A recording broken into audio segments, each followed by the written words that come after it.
Hi అండి, welcome to చామూస్ kitchen. నేను ఈరోజు చేసిన రెసిపీ హోటల్ స్టైల్ టమాటా పప్పు అండి. ఒక్కసారి ట్రై చేయండి. నేను పెట్టిన వీడియో ఫుల్గా చూడట్లేదండి. నేను 50 గ్రాములు కందిపప్పు తీసుకున్నాను, పెట్టుకున్నాను. కుక్కర్లో పెట్టుకుని ఒక 5-6 విజిల్స్ వేయించుకున్నానండి. దానికి కావాల్సిన పదార్థాలు: పసుపు, కారం, సాల్ట్, చింతపండు, టమాటాలు 2, ఉల్లిపాయలు 2నండి. తాలింపుకి మినపప్పు, జీలకర్ర, ఆవాలు, ఎండుమిరపకాయలు, కరివేపాకు, ఇంగువ కూడానండి. చింతపండు నేను ఎప్పుడు నానబెట్టి పెట్టుకుంటాను అన్నాను కదా, అట్లా పెట్టుకున్నాను. అయితే ఈ ఉల్లిపాయ తొక్కలు నేను చెట్లకి వేస్తానండి. ఉల్లిపాయ కట్ చేసుకుందాము చిన్న ముక్కలు.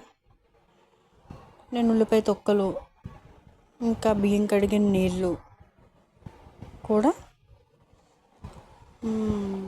ఒక 15 డేస్కి ఒకసారి అరటిపండు ఒకటండి ఆ వాటర్లో కలిపేసి, ఉల్లిపాయలు తొక్కలు అన్ని వాటర్లో కలిపేసి వేస్తానండి. ఇప్పుడు టమాటాలు కట్ చేసుకుందాము. టమాటాలు కూడా ఈ పైది ముచ్చుకు లాంటిది కట్ చేసుకుంటాం కూడా, అది కూడా వాటర్లో వేసేస్తానండి, మంచిది. ఇప్పుడు పచ్చిమిరపకాయలు కోసుకుందాం. ఇప్పుడు బాండీ పెట్టుకుందామండి. 2 స్పూన్లు ఆయిల్ వేసుకుందాము. ఉల్లిపాయలు వేసుకుందాము. నూనె కాగిపోయింది, మంచిగా మగ్గబెట్టుకుందాము. నేను పెట్టిన వీడియో లెంతీ వీడియో అనుకోవద్దండి. వంట మొత్తం చూస్తే కదా ఎలా ఉందనేది తెలుస్తుంది. మీరు చేసిన అది టేస్ట్ ఎట్లా ఉండదు అనేది తెలుస్తుందండి. మీరు కొంచెం చూస్తే ఆ వంట ఏంటనేది తెలియదు కదండి. అందుకని వీడియో అంతా చూడండి.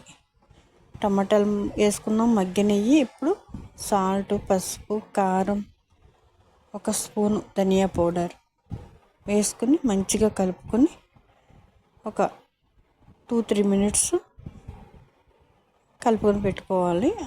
అట్లా మగ్గబెట్టుకోవాలండి. ఇప్పుడు పప్పు ఉడకబెట్టుకున్నాం కదా, దాంట్లో చింతపండు గుజ్జు కొంచెం ఎక్కువేం వద్దు, అంటే టమాటా వేసాం కదా, వేసుకుని వాటర్ కూడా వేసుకోవాలి. మనకి ఎంత పలుసుగా కావాలి పప్పు అనేది చూసుకొని కలుపుకొని ఉల్లిపాయ టమాటా ఇది మగ్గబెట్టుకున్న దాంట్లో వేసేసుకుంటామేనండి. కరివేపాకు వేసుకుందాం, మంచిగా ఉడకబెట్టుకుందాం. ఒక వీడియో నాది లెంత్ ఎక్కువే ఉంటుందండి. ఇప్పుడు సరిపడగా సాల్ట్ వేసుకుందాం. ఇట్లా ఉడకుతుంది కదా, ఇలా 2-3 మినిట్స్ ఉడికించుకోవాలండి. ఇప్పుడు పచ్చిమిరపకాయలు వేసుకుందాం. నా వంట అంతా కూడా చూసి ఒకసారి ట్రై చేయండి. ఇప్పుడు తాలింపు గిన్నె పెట్టుకొని మినపప్పు వేసుకొని మగ్గబెట్టుకుందాము. కొంచెం గోల్డ్ కలర్ వచ్చే వరకు వేపుకొని జీలకర్ర, ఆవాలు, ఎండుమిరపకాయలు కూడా వేసేసుకోవాలి. ఇప్పుడు కరివేపాకు, ఇంగువ వేసుకోవాలండి.